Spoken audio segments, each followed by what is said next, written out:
Welcome back to the county seat. If you're just joining us today, we're having a conversation about PILT, payment in lieu of taxes.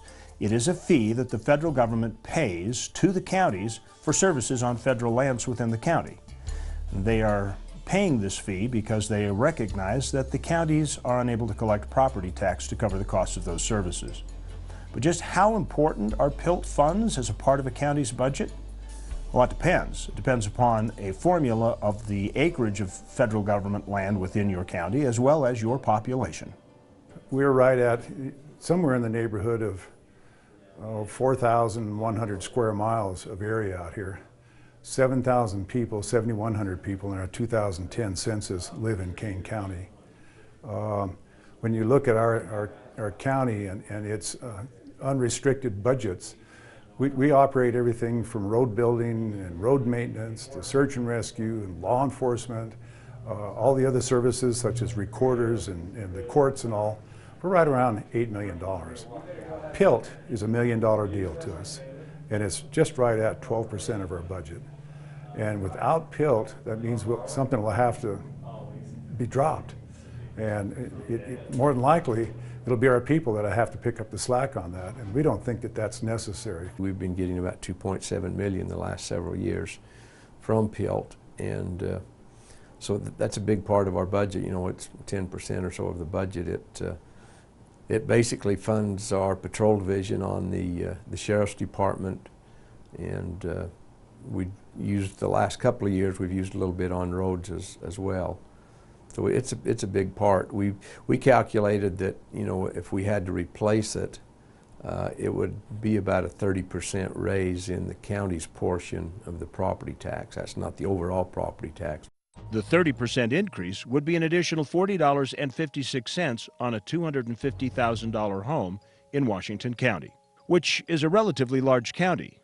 That number could be much higher in counties with a small tax base and a large amount of federal lands. For example, the same $250,000 property in Beaver County would see a $138 increase on their county portion of their taxes. In fact, each county would feel the sting very differently if PILT were to go away. The county's portion of property taxes, we'd have to raise that about 69% in order to make up the same dollar amount of $3.1 million in PILT that comes to Tooele County. What that would likely translate into for the majority of our taxpayers is somewhere between $60 and $70 per year. Your smaller counties with huge amounts of public lands, your counties like Garfield, Wayne, Paiute, just where the tax base is so slim, the commercial tax base, the property tax base. First of all, the amount of taxable lands in those counties are just like on the order of 2, 3, 4% of the total land mass. And there isn't a whole lot of commercial valuation there to tax. So those kind of counties really take it really hard. In Iron County, we are approximately 60% federally owned. And as a result of that, we receive approximately $3.1 million in the form of PILT, or payment in lieu of taxes. For kind of simple terms, it's right around 14 to 17% of our total operating budget in the county. And you know, so without those funds to operate with, we would have to dramatically evaluate and probably reduce services because that proportionate amount of services is tied to that anticipated revenues. For counties, it is not as simple as raising taxes or cutting services.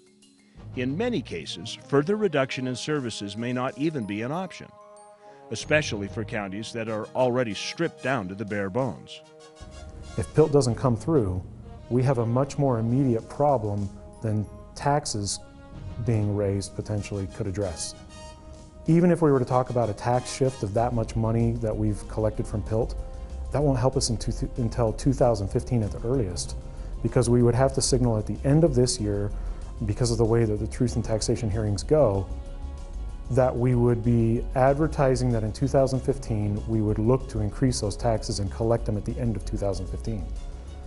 We just passed a budget that factored in PILT being paid this year. So what will we do, given that the last 18 months saw us trim 25% of our workforce, or roughly 100 employees. And so, like I've mentioned, one of those would be capital projects, roads mainly, that would have to be shelved for at least a year, maybe two.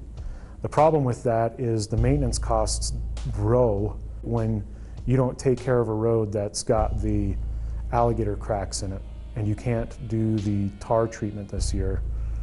You start to see an exponential worsening of that with every year that you have to delay such projects. So it's not a reality we want to face, but we don't have much more staff that we can cut. And we don't have many more elective services that we could cut. One of the difficulties we've pointed out so far in our conversation is that counties have a difficult time anticipating how many federal tax dollars they will get in their PILT funding each year.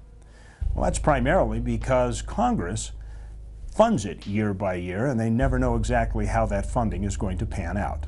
Last year, the challenge for counties was federal sequestration, which made about a 5% cut.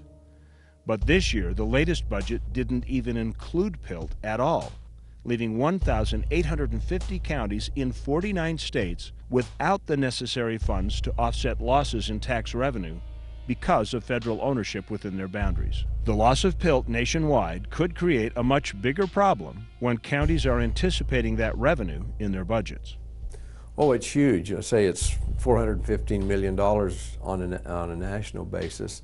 The biggest impact is in the West. Starting at the time of the government shutdown in October, PILT funding had been placed in doubt until this last week. That development paralyzed the county planning process across rural America. We spoke with Ryan Yates, the Associate Legislative Director for Public Lands for the National Association of Counties, by telephone to get a chronology of the roller coaster of events involving PILT. It began in October, at the beginning of the fiscal year, as counties began providing services to the public on the notion that the federal government would come through with that obligation.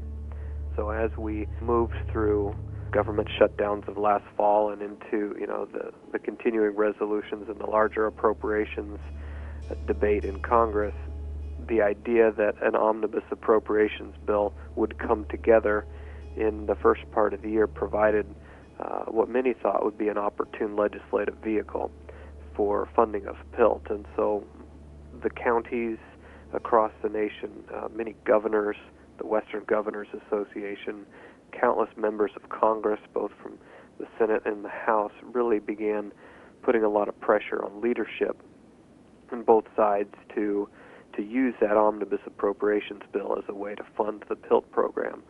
Ultimately, that Sunday when we found out that PILT would not be funded, it really sent shockwaves through at least the local government world. Most recently, PILT funding has found a home in the Farm Bill, at least for this year. And the next couple of days, the passage of that bill will allow many county officials to breathe a sigh of relief. But there is still the larger problem. I believe that the county is too dependent upon an unreliable source of revenue. I don't have disdain for PILT per se, because I believe that it is the federal government's obligation, as long as they're expecting us to, as counties, fund certain expenses, they ought to be paying into the same system like property tax owners that are residential or commercial are. So I wouldn't call that disdain, but it does seem that we're too reliant upon an otherwise unknown amount of our general fund. It's about 15%, and that's a bit nerve-wracking. When we come back, we will analyze and look at some alternatives the counties may face if PILT funding fails to materialize in future years. Stay with us. We'll be back with the county seat. Ignore this. Compliments of the lady in gold. Hello, trouble. Anything worth doing in this quiet little town? You look like the kind of man that could show a girl a good time. You strike me as the kind of girl that likes a manicure and a massage. How's that for a manicure? I hate golf. I was hoping for something a little more vigorous. Vigorous, I can do. And I thought you'd be riding side saddle. What?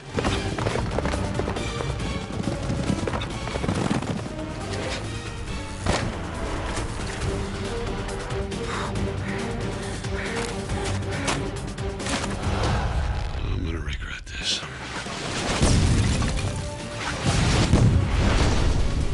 How about that pedicure. Almost 45% of the oil produced in Utah, 7.8 million barrels, comes from Duchesne County. That oil feeds our state economy, provides job growth, and supports local business. Here in Duchesne County, we're working to make Utah an economic, cultural, and technological leader. Whether you're here for business or pleasure, Duchesne County will welcome you with open arms and invite you to explore all the beauty of the Uinta Mountains. Duchesne County, close enough for business, far enough to get away. Have you ever wanted to recreate the world around you? Add some excitement, culture, adventure? Well, there's no need to remake the world when that perfect combination already exists. Just remember 4 words. Welcome to Weber County.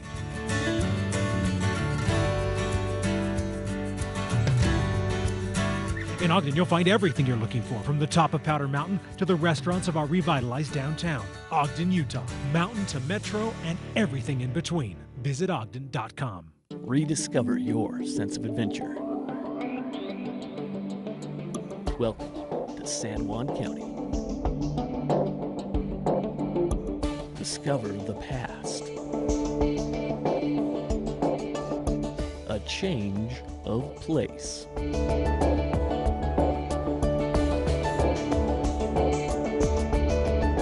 Utah, San Juan County, where life is elevated. Skiing is expensive, right? Well, how about we do something about that? Eagle Point, Southern Utah's premier resort located right outside of Beaver, Utah, is proud to announce $25 lift tickets all season long. Ski and snowboard Utah's newest resort for the lowest price, and find out why the Point, with its family-friendly staff and great atmosphere, will become your second home. $25 lift passes all season. Go to eaglepointresort.com for eligibility and restrictions. 5 lifts, 40 named runs, 1,500 vertical feet. Endless possibilities. Eagle Point Resort.